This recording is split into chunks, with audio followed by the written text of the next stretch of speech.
Então, boa noite a todos, sejam todos muito bem-vindos. A Lapsan fica extremamente feliz com a realização do seu primeiro evento para o Setembro Amarelo, com uma aula que é, assim, essencial, né? Muito mais que apenas necessária. Esse evento foi realizado pela Liga Acadêmica de Psiquiatria e Saúde Mental da Universidade Federal do Oeste da Bahia, com o apoio do Rotaract Club de Barreiras e do Núcleo de Ações Afirmativas da UFOB, né? A aula vai ser ministrada pelo Dr. Aécio, que é graduado em Medicina pela Universidade Estadual de Pernambuco, é residente médico em Psiquiatria pela Universidade Federal da Paraíba e membro da diretoria da Associação Brasileira dos Residentes de Psiquiatria. Dr. Aécio ministrará a aula Comportamento Suicida entre Estudantes Universitários. As dúvidas poderão ser tiradas no final da aula. Caso alguém não se sinta à vontade de falar, pode mandar no chat que a gente vai ler, tá? Doutor, por favor, fique à vontade e uma ótima aula a todos. Muito obrigado. Novamente, eu agradeço a vocês pelo convite. É um tema que eu gosto muito de falar. Fiz trabalhos a respeito também disso, né? Na medida da apresentação, a gente vai conversando. Bom, para introduzir, a aula vai ser comportamento suicida entre estudantes universitários, mas focado mais especificamente entre estudantes de medicina. Nos conflitos de interesse, eu sou membro da diretoria da Associação Brasileira dos Residentes de Psiquiatria, também sou membro, diretor da Associação Mundial de Jovens Psiquiatras e Residentes, né, que é uma entidade junto à Associação Mundial de Psiquiatria. Também sou membro do Núcleo de Psicofarmacologia da Associação Europeia. Trago para vocês uma primeira frase de Jorge Perros, para algumas pessoas é um pouco polêmico, mas ele diz o seguinte: o suicídio não é querer morrer, é querer desaparecer. E à medida dessa aula, eu acredito que a gente possa esclarecer um pouco mais essa perspectiva, né? Que não necessariamente a pessoa que tem atos suicidas, que tem comportamento suicida, digamos assim, para mim esse é o termo mais correto para a gente falar, quando se fala na psiquiatria, e essa pessoa não necessariamente ela quer realmente morrer, ela quer cessar uma dor, né? Então, o sumário da aula, nós iremos fazer uma breve introdução à epidemiologia geral e entre os estudantes, características e ideação suicida. A gente vai dar uma olhada também nas motivações, os preditores, os fatores protetivos, como reconhecer e como intervir. Essa aula eu tive a preocupação de focar um pouco mais para vocês, para estudantes de medicina, para que vocês sejam também, advoguem também, né, pela saúde mental, na própria universidade, com os próprios colegas e tudo mais, mas também vamos pincelar as situações em outros cursos universitários e no geral. Além disso, também tem uma perspectiva muito, um tanto quanto científica, mas também um tanto quanto prática. A gente poder ver, sair um pouco o que vai ser extremamente específico de uma condução de uma emergência psiquiátrica, que é o suicídio, mas passar para o nosso dia a dia. O que é que a gente pode fazer para melhorar a situação, as taxas de suicídio na nossa população. Então, esse foi o sumário. Introduzindo o tema, eu gostaria de trazer a etimologia da palavra, né? Suicídio vem do latim, que é sui, que significaria, no nosso português, a si, e occidere, que seria matar, né? Ou occidere, que seria matar. Matar a si mesmo, né? Literalmente o que nós conhecemos do suicídio. Mas isso chama a atenção de vocês porque a gente costuma dizer assim, uma pessoa se suicidou, né? Então, assim, seria um tanto quanto redundante, né, falar isso quando a gente vê a etimologia do latim. Então, a definição de suicídio para a Associação Brasileira de Psiquiatria, na cartilha que ela lançou em 2014 para orientar os programas, é o ato deliberado executado pelo próprio indivíduo cuja intenção seja a morte, de forma consciente e intencional, mesmo que ambivalente. O que é isso mesmo que ambivalente? É aquela pessoa que vai cometer o suicídio, mas geralmente essa pessoa está querendo aliviar uma dor e não necessariamente destruir a sua própria vida, né? Então, por isso essa ambivalência, porque existe aquela coisa, vou, não vou, vou, não vou, usando um meio que ele acredita ser letal, ou seja, diversos meios, mas uma arma de fogo, uma arma branca, um enforcamento, né?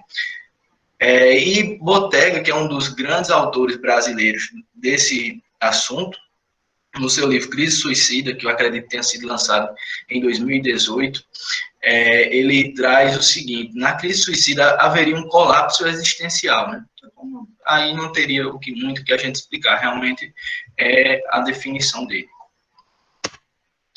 Epidemiologia. Eu trouxe esse quadro, na verdade é de um capítulo do livro que a gente vai estar lançando agora em dezembro, e eu fui o autor do capítulo de suicídio, e ele é adaptado dos dados da OMS em 2017.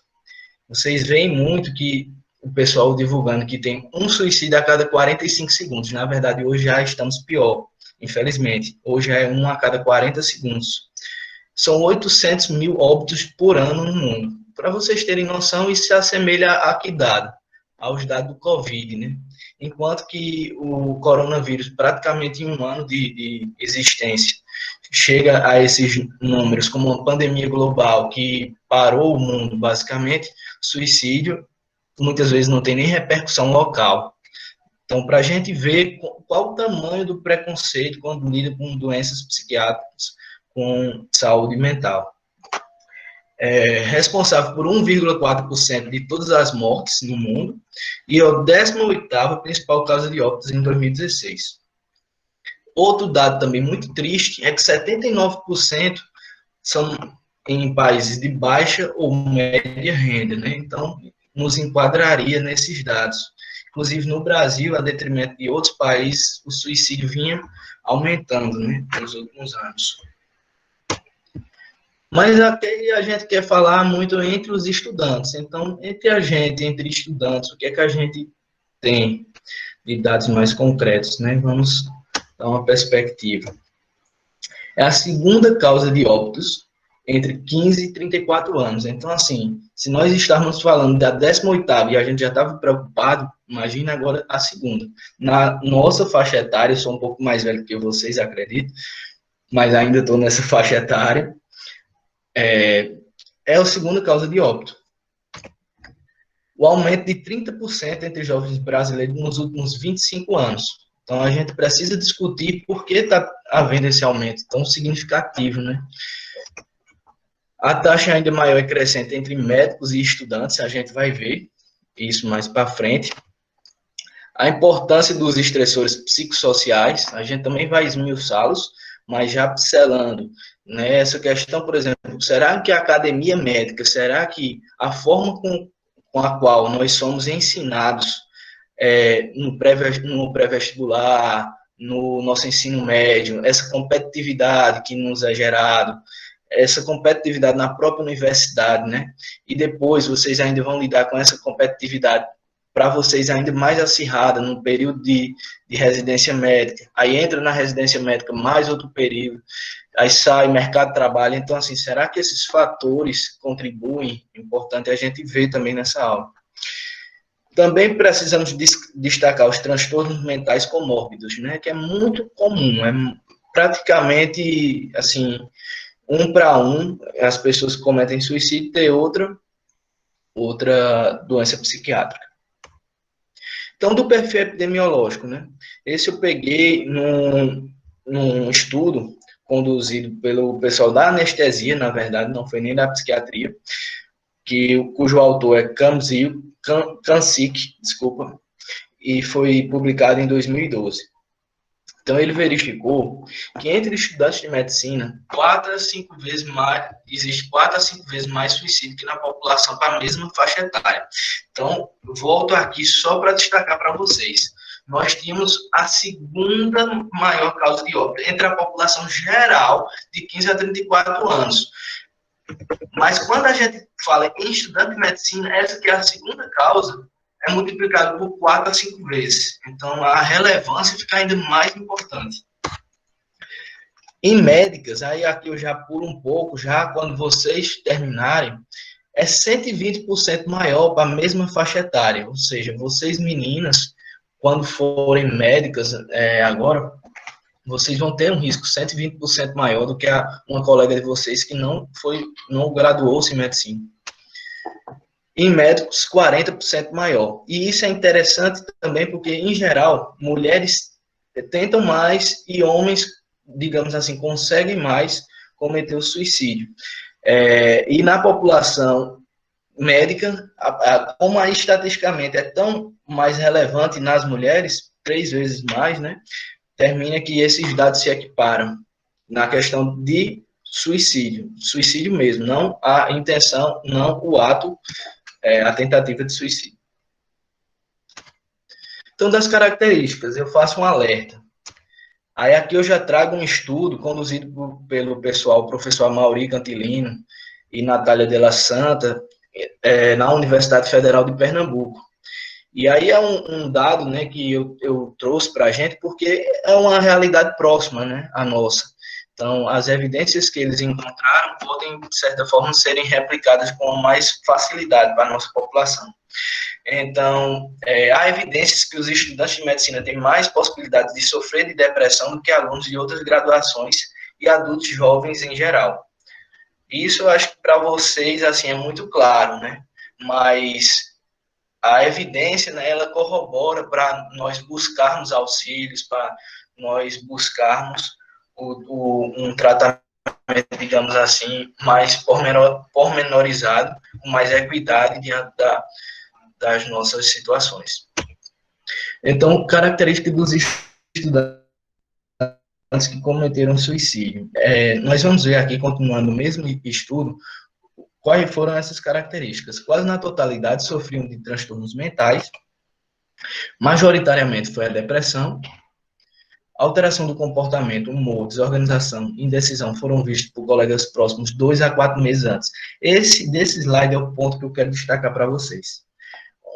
Vocês podem se perguntar, certo, até então, o senhor mostrou evidências científicas de coisas que nós já imaginaríamos, mas onde é que a gente pode intervir?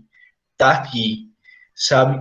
O colega de vocês vai estar falando 2 a 4 meses antes, em 2/3 dos casos, a alguém ou a você, que é colega dele, né, amigo dele, ou não sei, só por ser realmente da mesma universidade, estar no mesmo ambiente, e ele vai estar falando de questão de perspectivas do humor, ou você vai perceber alterações do comportamento, uma desorganização daquele teu colega, né, a indecisão daquele teu colega. Então, assim, se você começa a ver essas perspectivas, é importante se aproximar daquela pessoa para justamente entender melhor o que é que está acontecendo e falar, sempre falar. E se isso estiver acontecendo com você, não deixa de falar. Converse com alguém que você confia e busca ajuda. Agora, passando um pouco da questão do suicídio em si para a ideação. Qual é a diferença, gente? A diferença é que a ideação é quando você está vamos supor, você está com sintomas de humor, você está um pouco deprimido, você está um pouco triste, e diz, minha vida não vale mais a pena. No momento que você diz isso, e você meio que internaliza esse pensamento, digamos assim, a grosso modo, na nossa perspectiva da psiquiatria, isso já é uma ideação, porque você tem, de certa forma, ideias de suicídio, diferentemente do planejamento, que é quando você passa dessa perspectiva e você diz assim, a vida não vale mais a pena, eu poderia pegar uma faca e cortar o meu pescoço. Então, isso já é, de certa forma, um planejamento. Você já pensou um meio de fazê-lo, ou quando fazê-lo. Eu poderia pegar uma faca e cortar o meu pescoço amanhã. Tudo isso, de certa forma, vai ser uma gradação da gravidade daquela pessoa, até vocês, enquanto médicos agora, falando isso para vocês. Quando vocês se depararem com a emergência de um paciente que tem comportamento suicida, essa gradação vai ser importante. Se é a pessoa que só passa na mente dele uma ideação, se é uma pessoa que já fez um planejamento mínimo, se é um planejamento super estruturado, liga o alerta máximo, porque essa pessoa está próxima de tentar. Então, o maior fator de risco para o suicídio é justamente a ideação, obviamente, geralmente, tirando uma pessoa que tem um transtorno de impulso grande ou por uso de substância, essa pessoa geralmente vai ter essa ideação, vai passar por planejamento e depois para ação. A correlação entre ideação suicida e efetivação do suicídio é em 60%. Isso eu trouxe de um texto de Dalgal Arrondo, né, que é um autor de psicopatologia muito importante, mas isso foi um artigo que ele publicou em 2006. Nos Estados Unidos, 6% em 2009 e na Noruega, 14%. Isso entre estudantes. Os Estados Unidos fez um levantamento nas universidades dele, um levantamento muito grande, e 6% já tiveram ideação suicida. Na Noruega, 14%. A gente sabe que as taxas de suicídio são maiores nos países nórdicos. Existe uma questão de viés. Os países nórdicos, eles são extremamente organizados quando se fala em psiquiatria. Então, nós ainda não temos absoluta certeza se é por uma questão de que nós pesquisamos pouco ou se que realmente, de fato, nos países nórdicos, eles têm uma taxa de ideação realmente maior. Mas o que parece é que as duas coisas estão correlacionadas. Atentar para a gravidade e a intensidade é aquilo que eu falei para vocês, né? Essa questão dessa gradação que pode ser feita. Então, das características, aí eu coloco a seguinte perspectiva, aquilo que eu comecei falando para vocês. O que é a academia médica? A academia médica, ela tem uma influência negativa no bem-estar físico e psíquico da gente. Por quê? Ah, isso é muito rigoroso, isso é um absurdo de falar. Algumas pessoas podem estar pensando nesse momento. Mas não, gente, por quê? Vocês têm uma quantidade de assunto muito absurda para ser diluída em 6 anos de faculdade. Vocês têm uma responsabilidade absurda de lidar com vidas, com a vida e a morte, para uma pessoa que entra na faculdade muitas vezes com 19 anos, 20 anos, 21 anos, né? E nós temos que construir essa maturidade muito rapidamente para lidar, talvez com 26, 25, algumas pessoas com 23 anos já estão tendo que lidar com emergências, com plantões sozinho na emergência. Então, assim, a influência no nosso bem-estar psíquico é muito forte. E na questão física também, porque eu pergunto para vocês, qual de vocês consegue manter uma rotina de qualidade de vida, de descanso, de leitura, de entretenimento, de atividades físicas bem adequada, né? Então, assim, é preciso repensar essa questão de maneira a proteger a integridade física e psíquica da gente enquanto estudantes. Então, essa questão conduz ao estresse. E esse estresse pode levar a uma queda de desempenho acadêmico. E essa queda de desempenho acadêmico leva justamente para aquele outro ponto, né? Aquela influência negativa no bem-estar físico e psíquico. Que aí você começa a estar muito ansioso, muito angustiado, muita prova, muito sei o quê, tal e tal e tal. Aí você cai o seu rendimento, você começa a ter que abrir mão mais ainda da sua vida social, de todas as outras coisas, para estudar mais estresse, e, consequentemente, piora do seu bem-estar psíquico. Então, isso é um dos fatores que faz com que o curso de medicina ele seja tão pesado e essas prevalências de suicídio sejam tão mais elevadas entre a nossa população.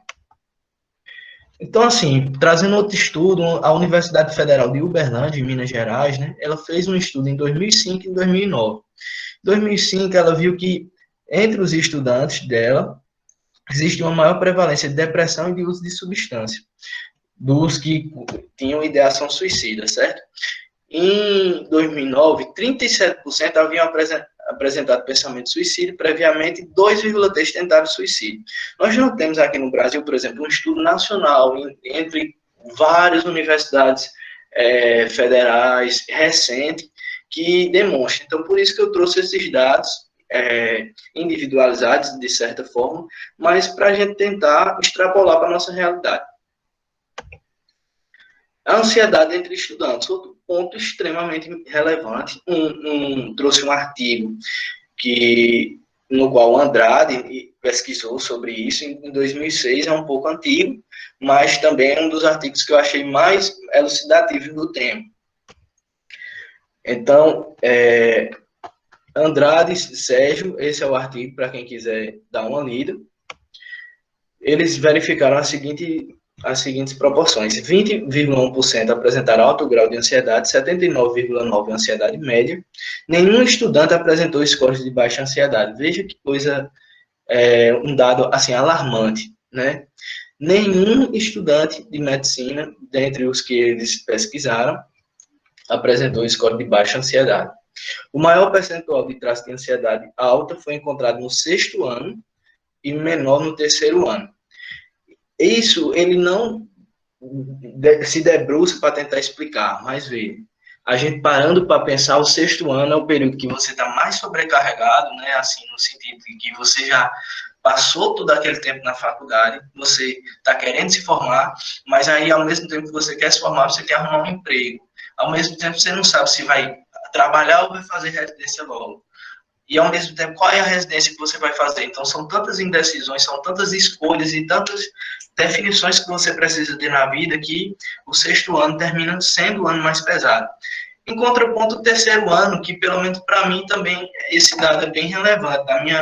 Na minha situação acadêmica, eu olhando para o meu passado, também acho que foi o período que eu tive menos ansiedade.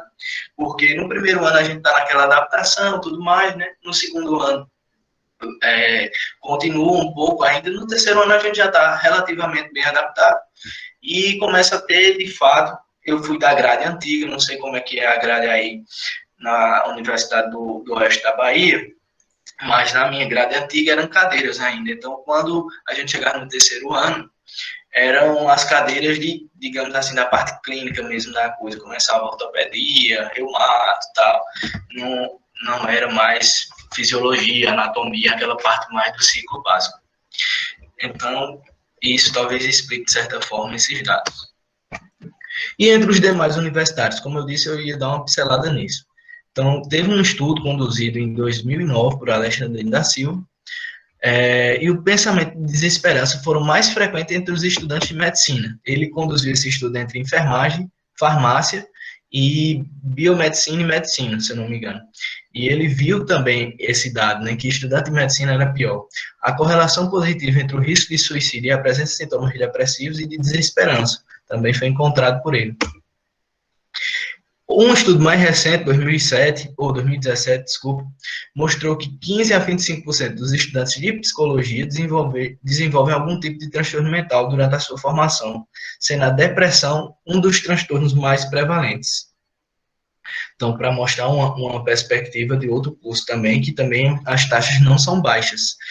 Essa questão de destacar o curso de medicina não é digamos assim, um bom destaque, pelo contrário, quer dizer que entre os ruins nós estamos pior. Então, isso faz com que a nossa situação seja realmente delicada. Outro estudo de Santos, em 2017, um estudo já um pouco maior, com 637 estudantes, 7,5% para tentativa de suicídio e 52,5% para ideação de suicídio. Então, assim, também chama muita atenção. E isso foi entre estudantes de enfermagem e medicina. E quais as motivações? Passando dessa parte mais epidemiológica, essa parte mais conceitual de artigos científicos. Não existe uma resposta simples, né, para qual a motivação que alguém comete suicídio, né? É um fenômeno complexo que envolve inúmeras variáveis, como genéticas, psicológicas, socioculturais, etc. Então, o que é que eu diria para vocês? O que acontece? Hoje, na psiquiatria, já é muito bem elucidado que existem doenças que são correlacionadas ao que a gente chama de transtornos de impulso, que é nas nossas áreas cerebrais, que devem, digamos assim, tentar sair um pouco da linguagem psicopatológica para que vocês entendam melhor. O nosso cérebro tem uma região, principalmente a região pré-frontal, que deve fazer um filtro no nosso pensamento, de forma que se a gente vai querer ter uma resposta impulsiva, aquela impulsividade vai ser sanada, de certa forma, por essa região. E existem alguns transtornos, e algumas pessoas, por características genéticas, desenvolvem esses transtornos, que são mais impulsivas. Esse tipo de situação é comum entre, por exemplo, usuários de substâncias, né, em pessoas com com transtorno de personalidade antissocial, e tem os próprios transtornos do impulso puros, digamos assim, também. Fatores psicológicos, aí entra, por exemplo, esse sofrimento mental causado por pressão, né, pela questão da ansiedade, de todo o contexto universitário, por aí vai. Socioculturais também são importantes, né, às vezes você nem se coloca tanto uma pressão por desempenho, por você mesmo, mas a questão da sociedade lhe cobra isso, ou fatores puramente socioculturais, como, por exemplo, existem culturas que, se você não for o melhor, você não merece ser meu filho, não merece ser bem tratado, etc, etc, né? Só um exemplo. E aqui eu destaco com essa figurinha uma coisa bem interessante. Especificamente na medicina, nós basicamente vivemos a medicina. Nós saímos da nossa adolescência, nós entramos na nossa vida adulta vivendo a medicina. E por que eu chamo a atenção disso? Porque eu botei essa figurinha. Porque é o seguinte, vocês começaram a pensar em medicina e planejar ser médicos, não quando entraram na faculdade de medicina, não é verdade? Vocês começaram a planejar a medicina na vida de vocês, talvez ou desde pequenos, ou no máximo desde o ensino médio, porque vocês tiveram que passar o ensino médio, digamos, estudar um pouco a mais, porque pensavam em medicina, vocês tiveram que dedicar-se um pouco de tempo a mais, vocês tiveram que se ausentar da vida social, digamos assim, no termo mais leigo mesmo, um pouco mais devido ao seu planejamento em medicina. Então, são diversos os fatores que levaram vocês à vida acadêmica enquanto estudantes de medicina. E esses fatores, eles se iniciaram na adolescência de vocês e vão acompanhar vocês até a vida adulta. Porque parem para pensar, vocês iniciaram lá no pré-vestibular, por exemplo, assim, eu nunca pensei em medicina, mas no terceiro ano eu resolvi. Então, você tentou no terceiro ano. Não passei no vestibular de primeira, fiz um cursinho. Então, você continuou ali pensando em medicina, dedicando sua vida à medicina. Você entrou na universidade, passou 6 anos lá, dedicando sua vida à medicina. Você concluiu o curso, aí você passou na residência médica. Então, você vai fazer, digamos, gastroenterologia. Então, você passou 2 anos na clínica médica, você passou mais 2 anos na gastro. Então, em resumo da história, você passou 10 anos de medicina, você entrou, por exemplo, na universidade, digamos, com 19 anos, 25 você formou-se, passou mais 4, você saiu da universidade com 29 anos. Então, você entrou no final da tua adolescência, início da vida adulta, e você sai já como um adulto. Então, esses fatores, eles são extremamente relevantes, porque você carregou toda essa questão, toda essa perspectiva, que a gente já vem abordando, mas, ao mesmo tempo, você também teve que se desenvolver enquanto você, amadurecer enquanto você teve que criar suas perspectivas sociais, você teve que criar suas relações interpessoais, você também tinha um namorado, uma namorada, você também tinha sua família, você também tinha seus amigos, né? Você também tinha seu contexto socioeconômico, sociocultural. Então, tudo isso gera, assim, um peso muito maior para vocês e para a gente, digamos assim, que escolhe a medicina como profissão. Falando um pouco do sofrimento psíquico, ele envolve um enorme volume de informações, a pressão por desempenho e a intensa competitividade nas faculdades, como a gente já vinha falando, perdas pessoais, como sociais e de lazer também, vocês se abstêm muitas vezes devido ao curso. O contato com o sofrimento humano, um ponto muito relevante que eu ainda não tinha falado com vocês, mas vocês sabem como mexe com a gente muitas vezes, né? Uma situação, aquele paciente que tem uma situação de vulnerabilidade muito grande, um sofrimento muito grande. O contraste, entre o ideal e o real, né? Que é outra coisa que mexe muito conosco. Aquela coisa que você estuda no livro, mas será que se aplica à realidade do SUS, né? E aí sempre tem que adaptar, sempre tem que dar um jeitinho, e tudo isso também causa um sofrimento. As limitações técnicas, pessoais e socioeconômicas, ou seja, porque, por exemplo, muitas vezes você vai tratar o COVID, uma pessoa que está muito mal e que você queria que existisse um antiviral, mas ele não existe. Então, é uma limitação técnica que não é sua, é da ciência. Mas também tem suas limitações pessoais. Ah, você não foi muito bem treinado em intubação e o paciente precisa de intubação naquele momento. Então, isso também te causa uma angústia, né? E também as socioeconômicas. Longas jornadas, aqui eu destaco a questão dos plantões, né? Sobrecarga de trabalho e privação do sono. Então, isso tudo forma, digamos assim, um ciclo do sofrimento psíquico ser maior nos estudantes de medicina. Ainda somos o preconceito contra o portador de sofrimento mental. Então, aquele teu colega que tem uma depressão, tem uma ansiedade, muitas vezes as pessoas não entendem, né? Aquele teu colega que tem um TDAH, por exemplo, que fica ali um pouco inquieto, e aí, às vezes, as pessoas chamam até o doidinho, o agoniado, coisa desse tipo, né? A resistência ajuda, porque a própria pessoa muitas vezes carrega o preconceito. Fazer o tratamento de saúde mental pode ser percebido como fraqueza, aí vai também de muitas perspectivas culturais, religiosas e tudo mais. E a falta de uma rede de apoio, né, que é muito importante essa rede de apoio. Pelo que eu estou vendo, vocês aí dispõem, né? Os fatores preditores. Então, assim, a gente viu tudo isso e tal, mas o que é que pode levar? Falta de controle sobre as situações, traços de personalidade, aqui eu destaco as personalidades mais impulsivas, que são geralmente as personalidades do cluster B, que são, por exemplo, a personalidade histriônica, personalidade narcisista, borderline, personalidade antissocial, o estado civil solteiro, eventos negativos na vida, sofrimento mental, especialmente depressão e ansiedade, acesso a meios e conhecimento científico. Esse é um grande problema para os estudantes de medicina também, né? Que vocês sabem como cometer suicídio de uma forma relativamente fatal, né? Mais até um pouco do que a maioria da população, quando fala na questão química, né? Óbvio que questão física, todo mundo sabe, passar uma faca no pescoço, realmente vai a óbito.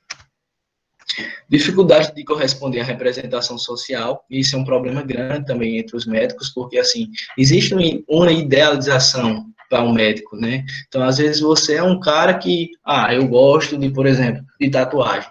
Eu queria tatuar o meu pescoço, mas se eu for um médico com uma tatuagem imensa no meu pescoço, talvez o pessoal tenha preconceito e não queira se consultar comigo. Então, entre outros tantos exemplos que a gente poderia dar dessa situação. A dificuldade na identificação dos seus próprios problemas emocionais, isso também é muito comum, e não se aplica só à medicina, se aplica a todas as profissões. A discriminação laboral e pessoal, pensar, planejar e cometer o suicídio vão de encontro à imagem e à principal função do médico, que é defender a vida sob qualquer circunstância. Então, também tem essa questão. Às vezes, o colega está pensando em cometer suicídio, mas diz, eu não vou falar com aquele meu amigo que é psiquiatra, porque ele vai dizer, porra, tu quer suicidar e tudo, desculpa até a palavra, mas para exemplificar de uma forma bem dinâmica no dia a dia de vocês. Então, em um estudo conduzido em 2017, entre universitários também, eles viram os fatores de risco que levam ao suicídio. Então, eles viram que 100% diziam que havia uma pressão e um estresse devido ao ambiente acadêmico, 40% tinham problemas também socioeconômicos, cerca de 40% tinham questões da sexualidade, as pessoas que tinham, digamos assim, ainda dúvidas enquanto à sua sexualidade, né? 20% tinham fatores religiosos envolvidos, por exemplo, não correspondiam aos preceitos da sua religião ou coisas desse tipo, e em torno de 10% tinham problemas de saúde. Outros problemas de saúde, digamos assim, né? Que não psiquiátricos. A automedicação, outro grande problema entre nós, médicos e estudantes. 1/3 dos estudantes se automedicam de forma regular, como uma fuga dos problemas através de fármacos. Isso é que é o mais complicado. Isso foi um estudo feito em 2005, também na região da Escandinávia, né? Então, assim, apesar de ser um estudo antigo e da Escandinávia, mas ainda é uma realidade talvez até maior na nossa população, né? vocês devem conhecer muita gente que já tomou um benzodiazepínico porque estava muito nervoso, ou que já toma até antidepressivos por conta própria, porque estava se achando muito ansioso, ou toma Ritalina para estudar para aquela prova, diminuir o sono, modafinil, né? Então, assim, isso é um outro grande problema. E ainda existe outra questão em relação à nossa população. Os dados são subestimados. Nós vimos tudo isso, que nossos dados são muito maiores do que a população em geral. E eu coloquei essa imagem, não porque seja 10% só que apareça e 90%, não, isso é meramente ilustrativo. Eu coloquei essa imagem só para dizer para vocês o seguinte: você é o plantonista e você recebe o teu colega de turma morto, e a família chega para você para dizer que ele morreu. Vocês acham com qual frequência a família vai chegar e dizer que ele suicidou? Eu acredito que com muito baixa frequência, porque a família muitas vezes tem vergonha, a família muitas vezes quer esconder, né? E a minoria das vezes vai realmente ser real. E você próprio? Será que quando essa situação for passada para você, muitas vezes vocês mesmos não vão querer amenizar porque era aquele teu amigo de turma? Então você coloca, foi uma intoxicação exógena, mas não foi autoprovocada, por exemplo. Isso não é uma orientação para vocês fazerem, muito pelo contrário, é por uma autorreflexão, né, de quanto que é difícil a gente até confiar nos dados que nós temos, porque diante dessas circunstâncias é sempre preciso questioná-los, né? O modelo de médico foi esse que a gente viu anteriormente, e diante desse modelo, se não é algo tão aceitável, as pessoas tendem a esconder, né? Então, falando naquela questão do contínuo de gravidade, vem o pensamento: a vida não vale a pena, a ideação suicida surge, né? Aí a pessoa passa a considerar o suicídio realmente, faz um planejamento e aí vem a tentativa. Isso só para vocês atentarem nessas circunstâncias. Falando um pouco dos fatores protetivos, então eu trouxe aqui da cartilha da ABP o que é que ele diz. Então, a ausência de doença mental, autoestima elevada, bom suporte familiar, capacidade de adaptação positiva, capacidade de resolução de problemas, estar empregado, realização de pré-natal, laços sociais bem estabelecidos com amigos e familiares. Só para eu explicar para vocês, realização de pré-natal aqui quer dizer o seu pré-natal realizado por sua mãe, tá?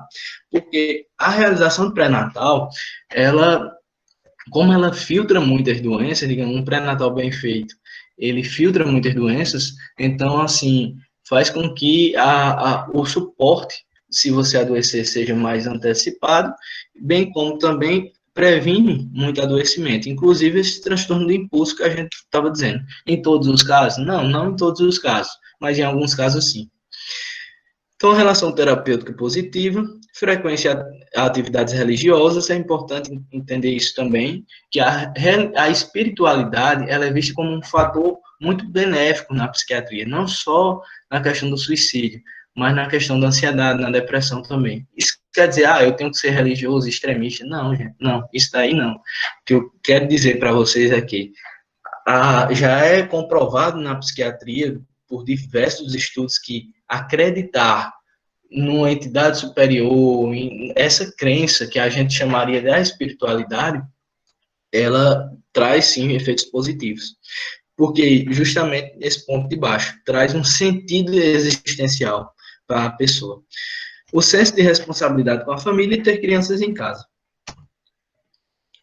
Então, como reconhecer uma pessoa com risco de suicídio? Isso deve ser uma das perguntas frequentes que vocês se fazem. Então, a presença de um transtorno mental, em especial a depressão, faz com que essa pessoa tenha um risco 20 vezes maior. Então, aquela colega seu que é deprimido, que tem esse problema, atentem. Comunicações indiretas: eu não aguento mais, eu queria sumir, ou por meio de ações, adquirir instrumentos letais. O cara era um cara tranquilo, passou a ter um comportamento um pouco estranho, aí você viu que o humor dele já não estava tão bem, e ele comprou uma arma. É suspeito, né? Levar a sério declarações de intencionalidade. Então, aquele teu colega que diz, minha vida tá uma droga, não vale muito a pena viver, não. Leva a sério isso, sabe? Tenta ajudá-lo. Atentar para os sentimentos de desesperança, desamparo e desespero, né, das pessoas, dentre outros fatores que a gente vai ver aqui, como, por exemplo, a manifestação da falta de motivo para viver, sentimentos de clausura, de sobrecarga, também podem ser indícios que essa pessoa precisa desse teu acolhimento. A história de tentativa de suicídio anterior, e eu destaco porque esse é o principal fator de risco, história anterior, uma tentativa anterior, ou histórico familiar de tentativas e ou suicídio. E aqui eu reforço a característica genética e também cultural, né, do comportamento suicida. Porque a história familiar, ela também é um fator de risco muito considerável. Alterações de comportamento, demonstração frequente de extremos de descontrole emocional, isolamento e aumento de consumo de drogas ilícitas, né, também é outra coisa que vocês precisam atentar. Então, possíveis intervenções. Eu coloquei esse primeiro quadrinho aqui, prevenção ao suicídio, conhecer para cuidar, prevenir é possível. Então, a primeira coisa que a gente deve fazer para intervir é conhecer a pessoa, conhecer o que é o suicídio, conhecer como a gente pode ajudar de forma médica, mas muito além da questão médica, como a gente pode ajudar de forma humana. Então, eu coloquei aqui umas possíveis intervenções que foram demonstradas justamente pelo professor Amaury em 2016, nesse artigo para a Universidade Federal de Pernambuco. Ele disse que era necessário fazer uma mudança do processo de formação médica, valorizando as habilidades sociais e emocionais, a fim de contribuir com o bem-estar do profissional e de seu ofício. Ou seja, nós somos muito treinados na técnica. Eu acho que até a gente evoluiu. Eu vejo essa geração de vocês, enquanto estudantes de medicina, já um pouco mais hábeis socialmente do que as gerações passadas e até mesmo do que a minha, provavelmente. Mas ainda precisa evoluir bastante, do meu ponto de vista, e também no ponto de vista dos autores. Então, ter essa formação social, ter essa formação empática, né, ela é muito, muito necessária. E a universidade é um ambiente para se promover isso. Programas de apoio. Aí, por exemplo, aqui na Universidade Federal da Paraíba, foi criado um ambulatório específico para os estudantes, né? Na residência de psiquiatria existe um ambulatório específico para o estudante de medicina, que ele vai lá para não ter que pegar fila e tudo mais, ele tem esse suporte. Diagnóstico e tratamento dos transtornos psiquiátricos, aí vem das questões anteriores, né? A gente ter essa formação e ter o programa de apoio. E as condutas devem ser individualizadas, porque não é só o psiquiatra, não é só o psicólogo. É preciso, às vezes, também levar em consideração o contexto social, o contexto econômico que aquele estudante está vivenciando. Então, eu trago aqui um cartazinho do Setembro Amarelo, que diz que falar é a melhor solução. Então, reforço para você. Você está com algum desses sinais ou sintomas, você está se sentindo mal, você viu que algumas dessas coisas já se passaram na sua mente, fale, busque ajuda, sempre vai ter uma solução, sempre vai ter algum colega que vai ter uma disponibilidade para conversar com você, e até mesmo eu vou deixar meus contatos aqui. Então, eu reforcei essa questão do ambulatório do estudante, porque, no meu ponto de vista, foi uma experiência muito promissora. As histórias que nós vemos,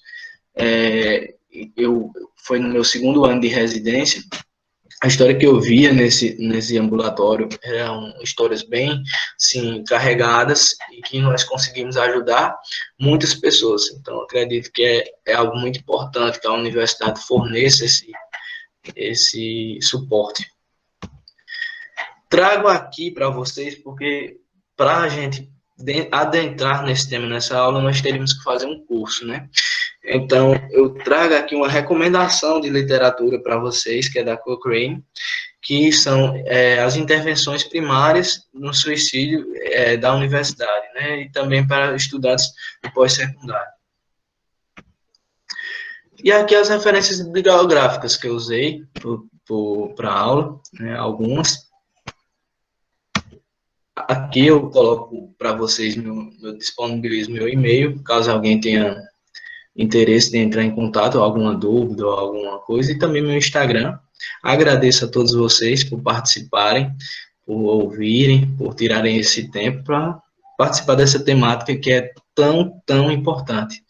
Meus agradecimentos novamente à Liga e estou aberto aí às perguntas que possam, porventura, vir a surgir.